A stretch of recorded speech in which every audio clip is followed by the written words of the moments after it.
Praise the Lord. Hallelujah. God is good. கர்த்தர் நல்லவர். இயேசுவின் நாமத்தில் உங்களை வாழ்த்தி அன்போடு இந்த காலை உடன்படிக்கை தியானத்திற்கு வரவேற்கிறேன். And you are welcome to the covenant of the day. ஆண்டவர் உடன்படிக்கை செய்கிற தேவன். புதிய உடன்படிக்கை இந்த உலகத்துக்கு கொடுத்திருக்கிறார். அந்த உடன்படிக்கை நம்மை மீட்டு அவருடைய பிள்ளையாக மாற்றுகிறது. ஹல்லேலூயா.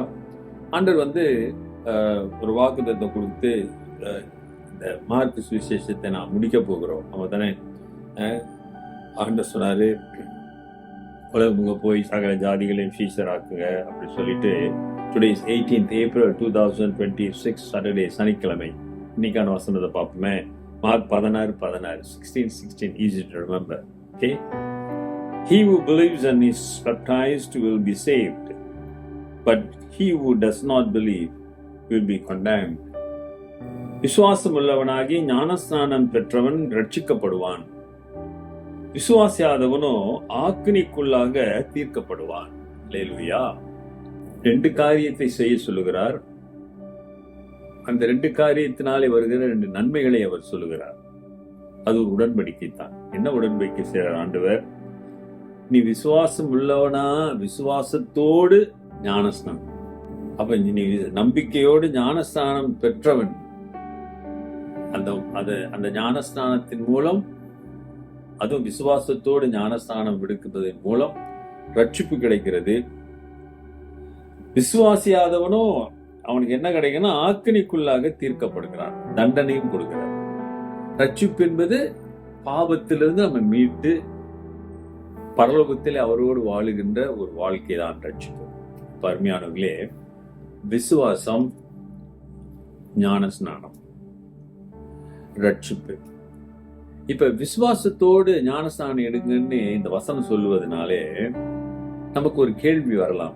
பிள்ளைகளுக்கு, குழந்தைகளுக்கு ஞானஸ்நானம் கொடுக்கிறோமே, அவர்களுக்கு விசுவாசம் இருக்கிறதா? சில சபைகளில் சிறு குழந்தைகளுக்கு ஞானஸ்நானம் கொடுக்க மாட்டேங்கிறோம், child baptism. But we are practicing child baptism. We believing in child baptism. But this verse says, especially this verse says, believe and baptize. Children cannot believe. இப்படியெல்லாம் வாதம் செய்கிறார்கள். ரைட். இந்த ஞான ஸ்நானத்தின் மூலம் நமக்கு கிடைப்பது ரட்சிப்பு. இது யார் கொடுக்கிறது? மனிதனுடைய செயல் அல்ல, இது கடவுளுடைய செயல். This is an act of God, not act of man. Salvation is an act of God. It comes from the Lord, not from the man. Not from your deed. நீ செய்கிற காரியத்தினாலே வருவதல்ல. அப்ப விசுவாசத்தோடு உன் குழந்தையை, கர்த்தர் கொடுத்த குழந்தையை விசுவாசத்தோடு அவர் கரத்திலே வைத்து, ஆண்டவரே, நான் விசுவாசத்தோடு என் பிள்ளையை உன் கரத்திலே வைக்கிறேன், ஞானஸ்நானம் கொடுக்கிறேன், நீங்க ஏற்றுக்கொள்ளுங்க என்று செய்வதிலே தவறு இல்லைல்ல? யோசிச்சு பாருங்க. ஏன்னா இட்ஸ் ஆக்ட் ஆஃப் காட். அது கடவுளுடைய செயல். அப்ப அந்த குழந்தை வளரும் போதே ஆண்டவருடைய கிருபையிலே அது வளர்கிறது, அந்த ரட்சிப்புக்குள்ளே வளர்கிறது. அதே சமயத்துல பெற்றோர்கள் அதனுடைய கடமைகளை செய்ய வேண்டும். பிள்ளைகளை ஆண்டவருக்கு பயப்படத்துல, ஜபத்துல, வசனத்துல, அந்த மாதிரி ஒழுங்கை வளரும் போது நிச்சயமாக அந்த பிள்ளை விசுவாசத்துல நிற்கும். அருமையானவர்களே, ஆமா, நமக்கு சுவிசேஷத்தை இந்த உலகத்துக்கு கொடுத்து புரட்சியை ஏற்படுத்தி சீர்திருத்தத்தை கொண்டு வந்தவர் மார்ட்டின் லூத்தர். அவர் பிறந்த மறுநாளே அவருக்கு ஞானஸ்நானம் கொடுத்தார்கள். மார்ட்டின் என்கிற மகானுடைய நாள், சென்ட் மார்ட்டின். ஆகவேதான் அவருக்கு அந்த பெயரை வைத்தார்கள், மார்ட்டின். அவருடைய தகப்பனார் பெயர் லூத்தர், மார்ட்டின் லூத்தர்.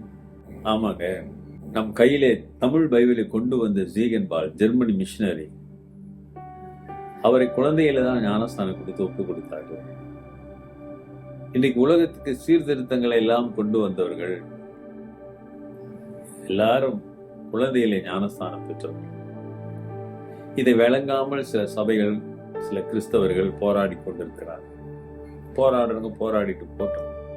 ஆனா நீ விசுவாசத்தோடு விசுவாசித்து ஞானஸ்தானம் எடுப்பாயானால் உனக்கு ரட்சிப்பு உண்டு. அல்லேலூயா. இந்த ரட்சிப்பு ஆண்டவருடைய நாமம் மகிமைப்படும்.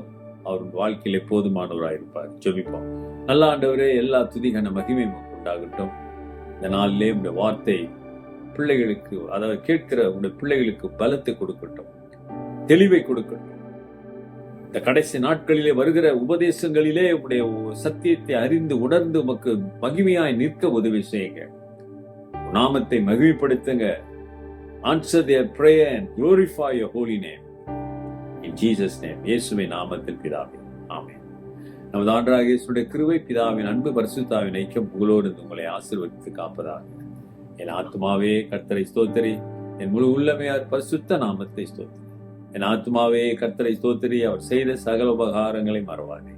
ஆமென். என் பிரதர் சிஸ்டர், என் சகோதரனே, என் சகோதரியே, ஆண்டவர் சொல்றாரு, விசுவாசி ரட்சிப்பு அது ஆண்டவருடைய gift from God. அந்த ரட்சிப்பை நீ பெற்றிருக்கிறாய். God bless.